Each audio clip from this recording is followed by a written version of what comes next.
부산입니다. 부산 해운대 쪽인데요. 보시죠. 쭉 가고 있는데 오른쪽에 오토바이가 오 다시요.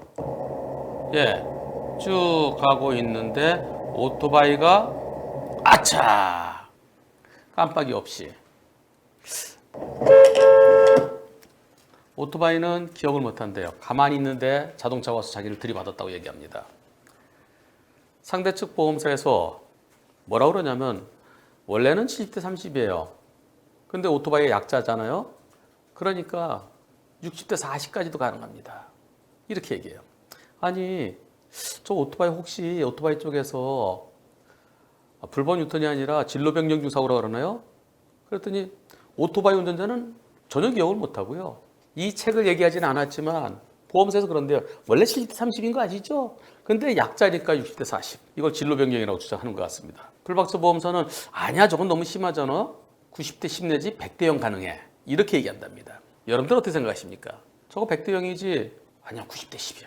아니야 진로 변경 사고는 70대 30이야. 약자 보고 60대 40까지도 가능해. 어떻게 생각하십니까? 100%가 100대 빵입니다. 저걸 어떻게 피합니까? 100대 빵이죠. 제발 말도 안 되는 소리는 하지 마세요. 아유 말을 해야지 왜 방구에 방구 말이야 방구야. 여기서 깜빡이도 안 켜고 이때 거리가 얼마나 되나요? 20m가 채 안 돼요. 시속 50으로 가려면 피할 수 있나요? 50에서 어떻게 피해요? 못 피하죠. 도저히 못 피하죠. 100대 빵은 100대 빵입니다. 제발 엉뚱한 소리 하지 마세요. 못 먹는 감 찔러나 보는 겁니까? 통하면 다행이고 안 통하면 말고 그런 걸 이제 하지 마십시다. 보험 명의님 계세요? 여쭤보겠습니다. 내 차에 자차 보험 가입돼 있어요. 그랬을 때 90대 10으로 내가 91대 하고 70대 30이 갖고 나한테 차이가 있습니까? 우리 보험사에서는 차이가 있겠죠. 근데 나 보험 계약자 불박차 운전자인 내 입장에서는 90대 10이나 70대 30이나 차이가 있나요? 어차피 내 차 자차 보험이니까 자차 보험으로 다 됐죠. 그 다음에 또 보험료 할증 똑같죠. 다만 차이 나는 거는 렌터카 빌렸으면 렌터카에 대해서 내가 90% 잘못한 거하고 70% 잘못한 거하고 20% 그만큼 차이. 그리고 내 차에 경락 손해가 있다고 그러면 시세 하락 손해가 있다고 그러면 거기에서 상대로 받을 것에 20% 차이. 내가 크게 다쳐갖고 장애가 크게 남아서 후유장애까지 남는다면 거기에 대해서 20% 차이. 그렇지만 큰 사고 아니면 내가 병원에 그렇게 얼마 많이 다니지 않으면 어차피 90대 10이라도 상대가 나한테 치료비 대주죠. 또 내 차가 아주 크게 박살난 거 아니면은 렌터카 뭐 하루 정도 이틀 정도 그거 얼마 되겠어요? 그리고 중고차 시세 하락 손해도 없겠죠. 그런 경우에는 90대 10이나 70대 30이나 실질적으로 나한테는 차이가 거의 없을 것 같습니다. 어떻습니까? 우리 자동차 보험의 명인이신 차보험 명인님 제 설명이 맞나요? 아니 자기 부담금 자기 부담금에 있어서 약간 차이가 있겠네요.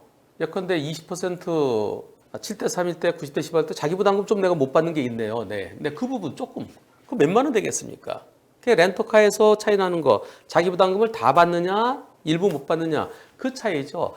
현실적으로는 차이가 그렇게 크진 않습니다. 자, 지금 설명드린 것을 전제로 해서 보시겠습니다. 자, 여기서 차들이 쭉 좌회전하고 이제 오토바이 출발했네요. 그리고 신호 떨어졌네요. 여기서 저 차 흰색 차 지나가고 내 유턴하는데 오토바이 오면서 이런 쾅. 자, 여기서요. 저 오토바이 여기 아까부터 서 있었어요. 아까부터 서 있던 저 오토바이 다른 차들이 좌회전 다 끝나가니까 이 차 이때 출발했어요. 출발하고 1초 만에 신호 바뀌었습니다. 그럼 저 오토바이는 황색불 거의 끝 무렵에 들어온 것 같은데요. 저 오토바이 신호위반 아닌가 그랬더니 경찰이 저 신호위반 신호위반 아니야. 왜냐하면은 오토바이가 어디서 들어왔냐면 오토바이는 여기서 들어온 거예요. 여기에서 여기 서 있다가 다른 차들이 좌회전한 다음에 들어왔어요. 오토바이가 들어온 곳 여기입니다. 여기에서 서 있다가 다른 차들은 여기서 좌회전에 들어가요. 근데 여기 서 있다가 그러니까 이 인도 인도 끝 그다음에 횡단보도 끝 여기쯤에 서 있다가 다른 차들이 쫙쫙쫙 가니까 마지막으로 간 다음에 따라왔어요. 그렇다면은 황색불일 때 이미 여기 들어와 있는 거죠. 따라서 신호위반이라 보기는 어려울 것 같습니다. 만약에 이미 신호가 바뀐 다음에 출발했다고 그러면 빨간불 바뀐 다음에 출발했다고 그러면 신호위반 아니냐라고 얘기할 수 있겠지만 이 신호위반은 어려워 보여요. 불박차가 신호만 보고 옳지 빨간불이었다가 이제 신호가 좌회전 신호로 바뀌었지. 이제 나 돌면 돼. 옳지. 저기 요차만 지나가면은 나 슝 돌면 돼. 도는데 그때 오토바이가 오고 있었어요. 오토바이 오는 거 못 보고 난 그냥 돌고 오토바이. 이 사고 과실 비율 과연 어떻습니까? 신호위반은 좀 어려워 보이죠? 양쪽 보면서 90대 10을 얘기합니다. 그런데 90대 10인데 저는 억울해요. 투표해 보겠습니다. 90대 10이면 그다지 나빠 보이진 않는다. 90대 10이면 불박차가 억울하다. 여러분들의 의견은 어떠십니까? 여러분들이 96%, 90대 10이면 그다지 나빠 보이진 않는다. 4%는 억울하다. 오토바이 입장을 생각해 보시자고요. 오토바이 입장에서는 지금 불박차가 유턴할 때 여기 그림 보세요. 여기 벗어날 때 언제 벗어나나 보시죠? 자, 신호 바뀌죠? 그리고 자, 아직까지 출발 안 해요? 이쪽 움직여요? 좀 아직 안 넘어갔어요. 이거 아직 바퀴만 움직여요. 아직 안 움직여. 이때쯤 넘어갑니다. 오토바이가 좌회전 맞추고 슉 탄력받는데 이때 여기 차가 나와요. 그리고 여기서부터 사고 날 때까지 한 1초 걸릴까요? 1.5초 걸릴까요? 1.4 몇 초 걸리네요. 오토바이 입장에서는 좌회전 쭉 빠져나와서 이제 다 끝났네. 교차로 끝났네. 쭉 나가는데 뭐가 갑자기 푹 앞을 가로막는 거예요. 탄력받아 쭉 나가는데 앞을 딱 1점 몇 초 만에 피하기가 매우 어려웠을 것으로 보여집니다. 그래서 오토바이가 신호위반 아니면 오토바이가 신호위반이면 오토바이가 잘못했죠. 근데 오토바이가 신호위반 아니라면 그러면은 어쩌면 불박차의 100% 가능성도 검토가 될 수 있어 보입니다. 하지만 100대 0은 법원에 가면 아닐 것 같아요. 오토바이도 좀 여유 있게 들어오지 오토바이가 들어올 땐 이미 황색 신호로 바뀐 상태예요. 황색 신호로 바뀌었으면은 좀 있으면 신호가 바뀔 거예요. 좀 있으면 신호 바뀌면은 내가 쫙 좌회전 나가면서 그때 내가 꼴찌로 나가니까 거기서 유턴한 차가 있을지도 몰라. 그런 속도를 줄이면 좀 천천히 왔을 때 왜 그러지 못했느냐. 그 점에 대해서는 오토바이의 잘못을 20% 전후로 볼 수 있을 것 같습니다. 불박차 운전자도 90대 10은 아니고요. 적어도 오토바이 잘못 20-30% 돼야 될 것 같아요. 그렇습니다. 오토바이 잘못 20% 위아래로 볼 수 있어요. 그러니까 90대 10으로 볼 수도 있고요. 80대 20으로 볼 수도 있고요. 또 70대 30도 검토를 해볼 수도 있습니다. 그러나 불박차 입장에서 90대 11 때와 80대 20 또는 70대 30대 차이가 그렇게 크지는 않습니다. 자차 보험 가입돼 있으니까요. 나 다친 거 있으면은 오토바이 쪽에 치료를 해주죠. 그 정도로 그냥 끝날 상황이에요. 내 차에 자기부담금 90대 11대하고 70대 31대하고는 다 받느냐 일부 못 받느냐의 차이가 있습니다. 그리고 렌터카를 빌리게 되면 렌터카에 있어서의 10%만 받느냐 아니면은 20대 30% 받느냐. 내가 많이 다쳤으면은 거기에 대해서 장애에 대한 장애 보상까지 있다고 그러면 거기에 대해서는 또 10%만 받느냐, 20대 30 받느냐, 우위자료도 또 차이가 있죠. 근데 큰 사고가 아니면은 실질적인 차이는 보험료 할증은 어차피 똑같은 거고요. 별 차이가 없을 것 같습니다. 경찰에 정식으로 접수돼 있으면은 한번 끝까지 가보세요. 법원의 판단 받아보세요. 경찰에 정식으로 접수된 게 아니고 네, 저 오토바이 신호위반 아닌 것 같은데요. 이렇게 얘기되고 있다 그러면은 굳이 끝까지 갈 필요 있을까요? 벌점과 범칙금 먹으면서 만약에 끝까지 가게 된다면 과실 비율이 몇 대 몇으로 나왔는지 꼭 후기 남겨주십시오. 항상 유턴할 때는요 확인을 해야 돼요. 끝부분에 오는 차들 여기서 쭉 와서요 돌지 마시고요. 제일 좋은 거는 언제 도는 게 좋을까요? 요 트럭이 좌회전 들어간 다음에 여기서도 좌회전 들어간 다음에 그럼 어떤가요? 이 차들이 여기서 바리케이트를 쌓아줘요. 그래서 못 와요, 유턴이. 좌회전이 못 와요. 그랬을 때, 즉, 앞에서 쭉 빠진 다음에 그때 유턴하는 게 제일 좋습니다. 근데, 나 급해. 아직까지 빠지려면 멀었어. 그러면은 이 차들이 쭉 빠지지 못할 때는 이유가 있는 겁니다. 늦게 통과하는 이런 오토바이 같은 게 있는 거예요. 그래서 이럴 때는 살핀 다음에 안전을 확인하고 갔어야 되는데, 그냥 서두른 것 같습니다. 과실 비율보다 더 중요한 거. 사고 당하면 안 되겠죠? 내 시야가 확보된 다음에 유턴하십시오. 오토바이는 2차로를 직진하고 있었습니다. 근데 이 골목에서 카니발이 한 대 들어오더니 3차로로 가야 되는데 2차로까지 들어와요. 그래서 오토바이가 1차로로 피합니다. 피하는데 슝! 불법 유턴이에요. 카니발의 불법 유턴. 깜빡이도 없이.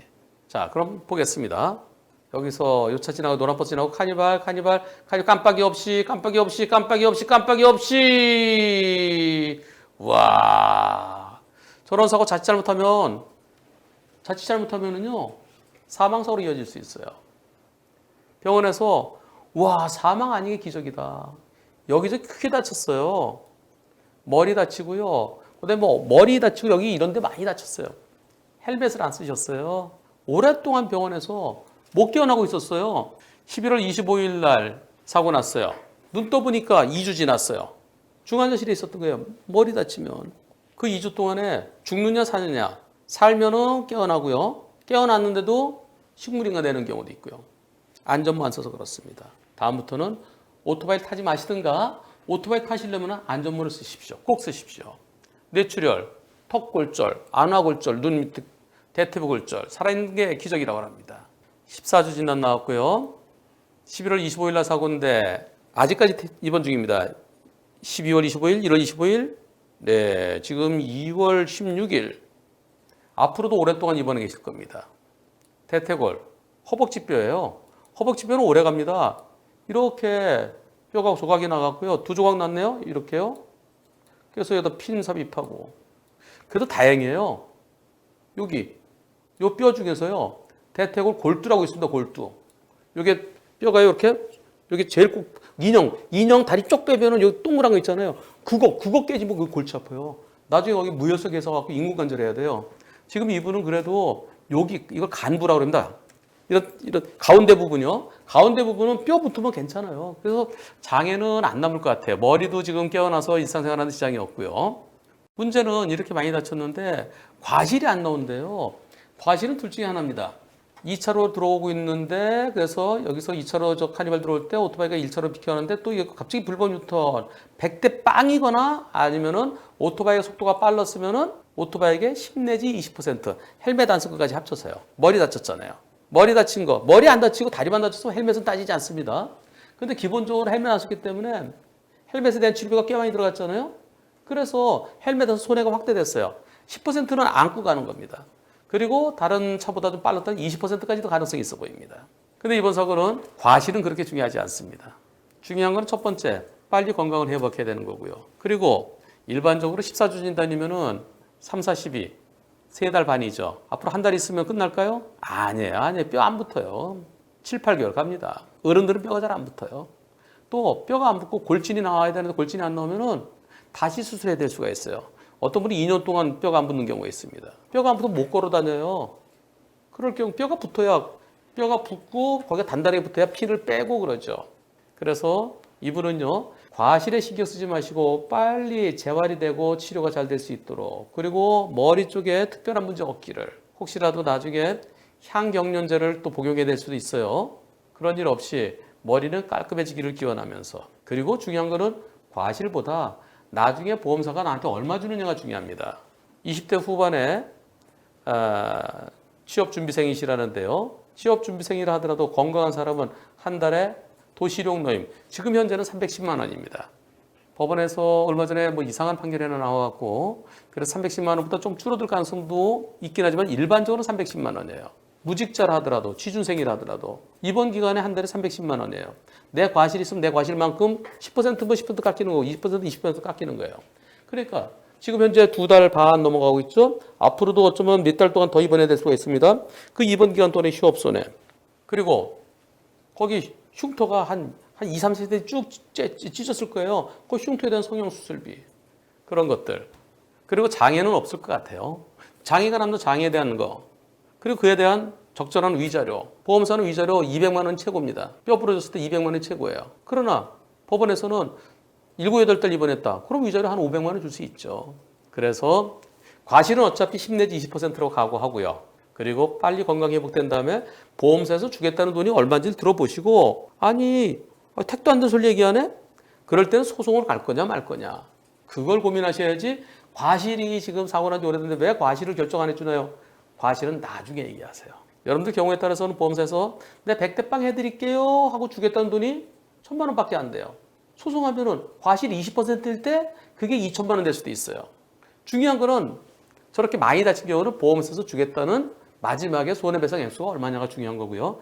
그리고 또 한 가지 혼자서 대소변 못 가리는 기간이 있을 거면서 다리가 조금 났으면은 못 가잖아요. 그럼 어떻게 가요? 저기를 그 화장실을 침대에서 대소변 받아낸 기간이 있을 거예요.